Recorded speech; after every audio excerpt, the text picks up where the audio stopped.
Hi friends, now we are going to start with the previous question solution program of the subject called control system.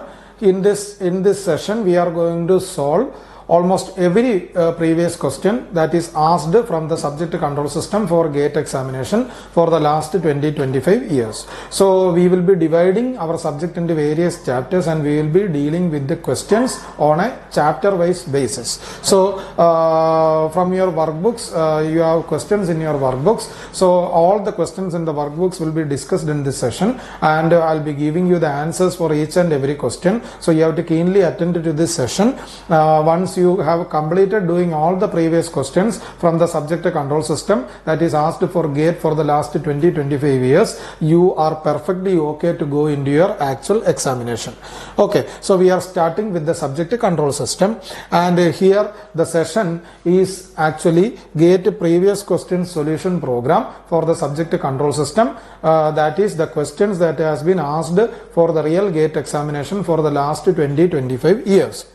Okay, so I have divided the subject into various chapters. So our chapter 1 is mathematical modeling of physical system, and you already know what is mathematical modeling of physical system because all these chapters we have discussed in detail while we were dealing with our theory portions, and I have made you do large number of practice questions based on each and every chapter. So feedback characteristics of control system become chapter number 2, and chapter number 3 becomes time response analysis of the system, and the concept of stability including Rutherford's criterion becomes chapter number 4.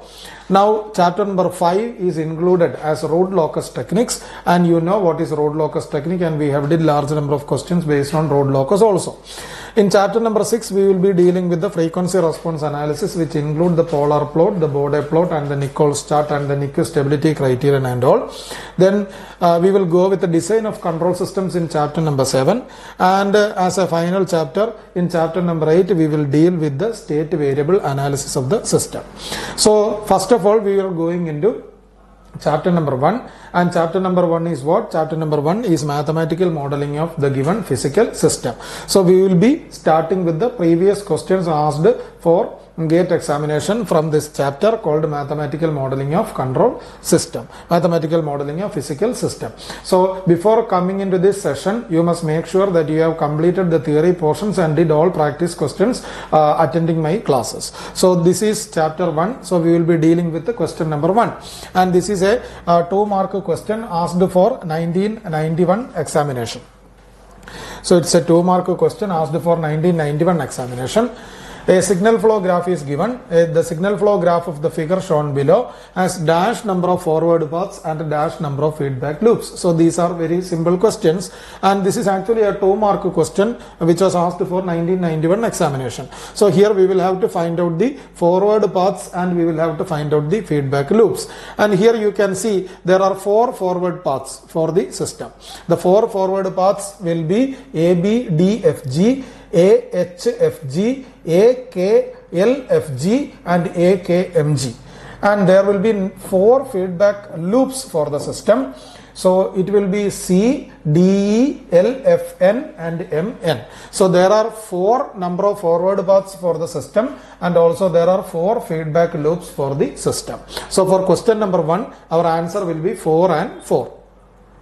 Now moving into question number 2, the overall transfer function of the system shown in the figure. So this is a block diagram format that is given.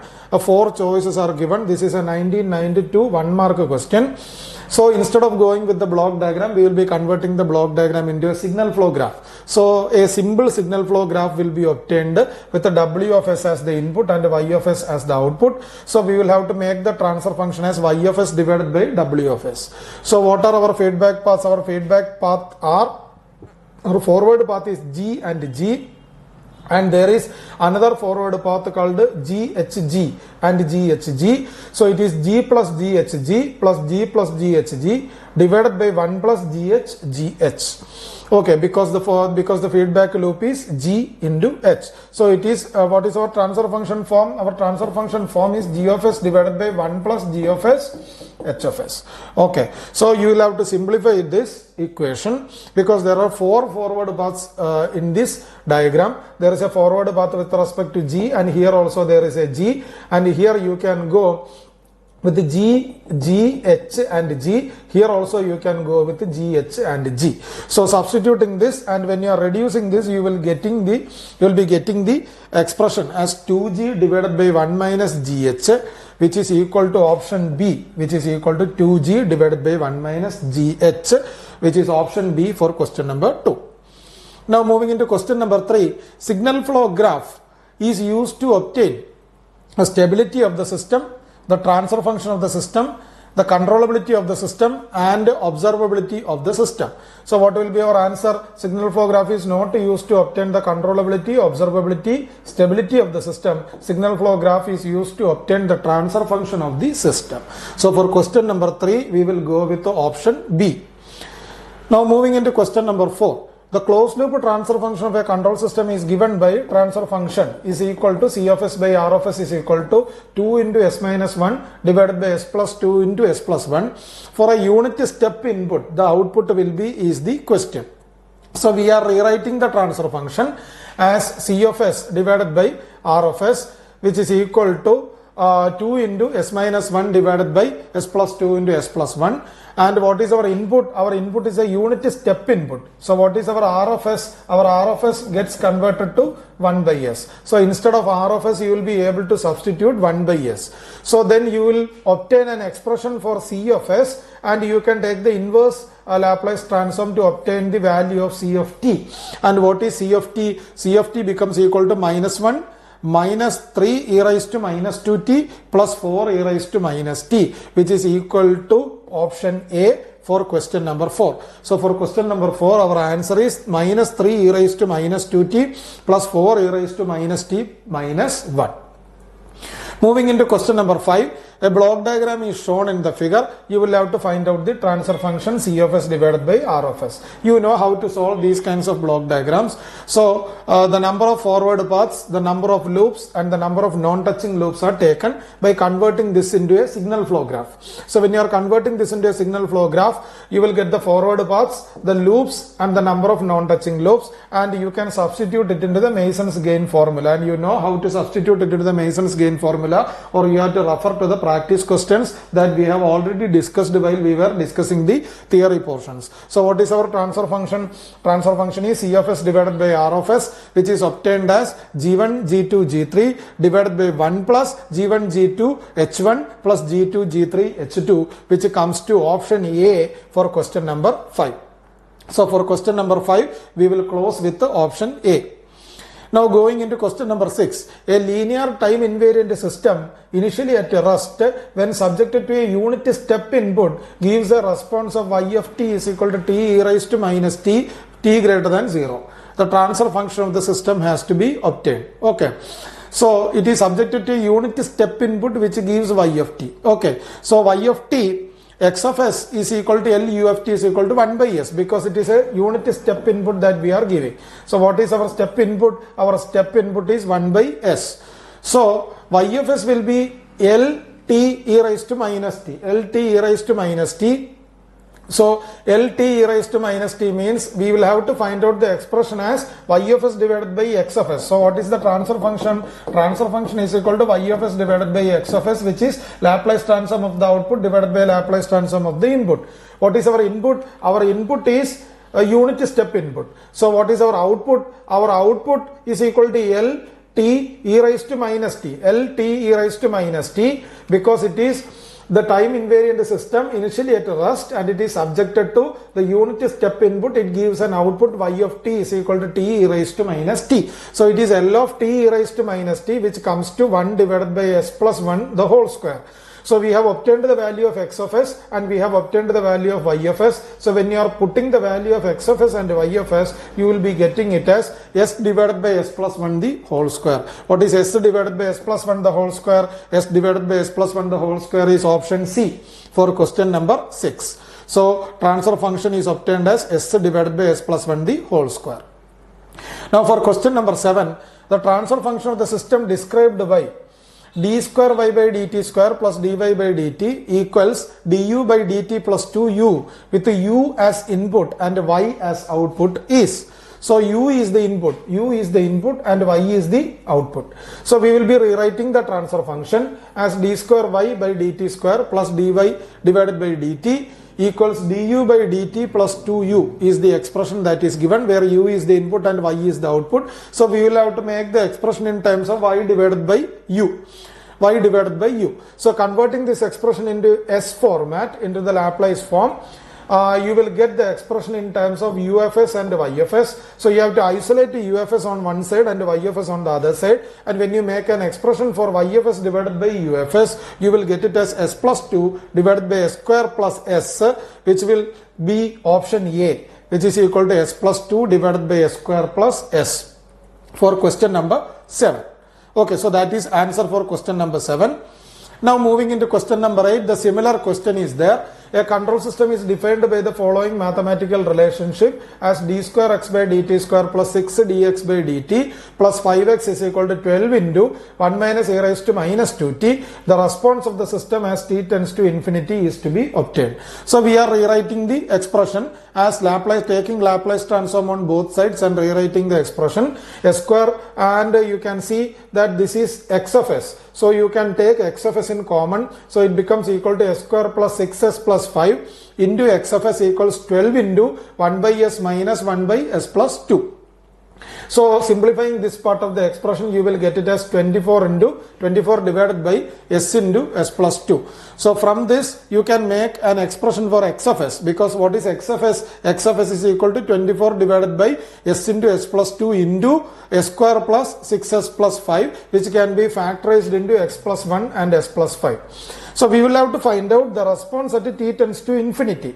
So we have obtained the value as x of s. So we will have to use the final value theorem to convert x of s to limit t tends to infinity. X of t becomes equal to limit s tends to 0 x of s. So when you are applying the final value theorem on this expression, you will get the value at t tends to infinity as 2.4. So when you are working out this expression using final value theorem, you will get the final answer. When you put s tends to 0 into this expression, you will be getting the value of the right hand side as 2.4. So what is our answer? Our answer is x is equal to 2.4 is the answer for question number 8. Now moving into question number 9, a control system is again given a certain excitation, is governed by the mathematical relationship as this. The natural time constant of the response of the system is to be found out. So we will be rewriting the expression in the Laplace domain, and then we will be converting it into the transfer function as C of s divided by R of s. Okay, so C of s divided by R of s as 1 divided by s square plus s by 2 plus 1 divided by 18. So when you are rearranging this expression, you will get the expression as 1 divided by 6s plus 1 into 3s plus 1. So this is in the form of 1 divided by 1 plus st1 into 1 plus st2. So from this you can see, you can isolate the values of t1 and t2 as 6 and 3. So what is our time constant t1? Our time constant t1 is 6 and time constant t2 is 3. So what is our answer? Our answer is option B. 3 seconds and 6 seconds, because that is the natural time constants of the response of the system. So here what we have done is that we have converted the transfer function into the standard form of the time response form as 1 divided by 1 plus st1 into 1 plus st2, and then you have isolated the values of t1 and t2 to be 6 seconds and 3 seconds. So that is about that question. Now moving into question number 10. The block diagram of a control system is shown in figure. The transfer function g of s equals y of s divided by u of s of the system is to be found out. So it is a kind of a tedious diagram that is given, and we will be right now simplifying this diagram. This is a 2003 2-mark question, and when you are simplifying this diagram, instead of integrator you will be putting 1 by s. So by putting 1 by s, you can represent the integrator blocks, and the parallel blocks also can be reduced. You can simplify this block into a signal flow graph. So converting this block diagram into a signal flow graph, this is the diagram that we will be getting. So you have to find out the forward paths. What is our forward path? Our forward path is this. It becomes equal to 2 by s square is the forward path. and then you will have to find out the individual loops L1, L2 and L3. There are 3 individual loops L1, L2 and L3. We have obtained the values of L1, L2 and L3. L1 and L2 are the non-touching loops. So we have obtained the values of L1 and L2 also. So when you are putting it into the Mason's gain formula, delta 1 becomes equal to 1, and then delta is equal to 1 minus L1 plus L2 plus L3 plus L1 L2, and you can directly substitute these values into this expression, and applying the Mason's gain formula, y of s by u of s is equal to P1 delta 1 divided by delta. Delta 1 we already know it is 1 because the loops touches the forward. There are no loops touching the forward path. So the loop touches the forward path, delta 1 is equal to 1. So putting P1, delta 1 and delta, we will be getting the answer as 1 divided by 27 into 1 plus s by 9 into 1 plus s by 6. So what will be the choice? Our choice will be option B, 1 divided by 27 into 1 plus s by 6 into 1 plus s divided by 9 for question number 10. Now we are going to move into question number 11. So friends, continuing our discussion with the question number 11, we will read question number 11. For a tachometer, if theta of t is the rotor displacement in radians, if theta of t is the rotor displacement in radians and E of t is the output voltage, and K of t is the tachometer constant in volts per radians per second, then the transfer function E of s divided by Q of s will be, is what is the question. So 4 choices are given: KT s square, KT divided by s, KT s and KT. So this is a 2004 1 mark question. It's a tachometer. So we will just draw the block diagram representation of a tachometer. We are giving the input theta of s and we are getting an electrical output E of s, and there is a transfer function which represents the tachometer, which is in the box. So theta of t is the rotor displacement in radians. That is the input that we are giving. And so the theta of t means it is the displacement in radians, that is the angular displacement. So d theta by dt is omega t, which is the angular speed in radians per second. So what is our output voltage? Our output voltage E of s will be proportional to W of t. So what is E of t? E of t is equal to KT W of t, because output voltage E of t is proportional to the rotor displacement omega t. So we can write E of t is equal to K of KT omega t. And what is omega t? Omega t is equal to d theta by dt. So it becomes KT d theta divided by dt. And when you are taking Laplace transform on both sides, you will get it as E of s is equal to KT s theta of s. So what is our transfer function? Our transfer function is E of s divided by theta of s. So what will be our answer? Our answer will be KTS. So what is KTS? KTS is option C for question number 11. So for question number 11, we will go with option C, which is KTS. Moving into question number 12, a block diagram is shown. We will have to find the transfer function C of s divided by R of s. So this is a normal question in which we can go with the block diagram reduction algebra or with the signal flow graph reduction using Mason's gain formula. So using the block diagram reduction technique, we are reducing the first inner loop, and then it becomes 1 plus 1 divided by s. So 1 plus 1 by s into 1 by s becomes equal to s plus 1 divided by s square. And here also again it is a unity feedback loop. So it becomes 1 s plus 1 divided by s square the whole plus 1, which becomes equal to our C of s divided by R of s. So when you are taking the LCM, it becomes s square plus s plus 1 the whole divided by s square, which is C of s divided by R of s. So what is our option? Our answer option is option B, which is s square plus s plus 1 the whole divided by s square, because it is s square plus s plus 1 the whole divided by s square for question number 12.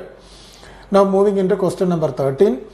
The unit impulse response of a second order underdamped system starting from rest is given by C of t is equal to 12.5 e raised to minus 60 sin et, where t greater than or equal to 0. The steady state value of the unit step response of the system. I can see that the unit step response R of s is equal to 1 divided by s of the system is equal to is what is the question. So C of t is given. So we are going to write C of t. And to find the transfer function, we are going to take the the Laplace transform of the inverse Laplace transform of C of t, which is 12.5 e raised to minus 60 sin 80, and then we will get the transfer function as 100 divided by s plus 6 the whole square plus 8 square. And what is our input excitation? Our input excitation is 1 by s. So our R of s becomes equal to 1 by s. So substituting R of s is equal to 1 by s. What is C of s? C of s becomes equal to 1 by s into this, which is equal to 1 by s into 100 divided by 6 plus s the whole square plus 8 square. So then we will have to apply the final value theorem. So that means C steady state is equal to L limit s tends to infinity C of t equals limit s tends to 0 s C of s. So that means limit s tends to 0 s C of s. What is C of s? C of s is 1 by s into 100 divided by s plus 6 the whole square plus 8 square. And when you are putting s tends to 0, the entire value becomes equal to 1. So what is our answer? Our answer is question number 13, option D. 1 is our answer, because we are applying the final value theorem. Limit s tends to infinity C of t equal to limit s tends to 0 s C of s, and we have obtained the value of C of s, and when we make it as s C of s and putting s is equal to 0, we will get the value to be 1. So our answer is option D, which is 1. Going into question number 14.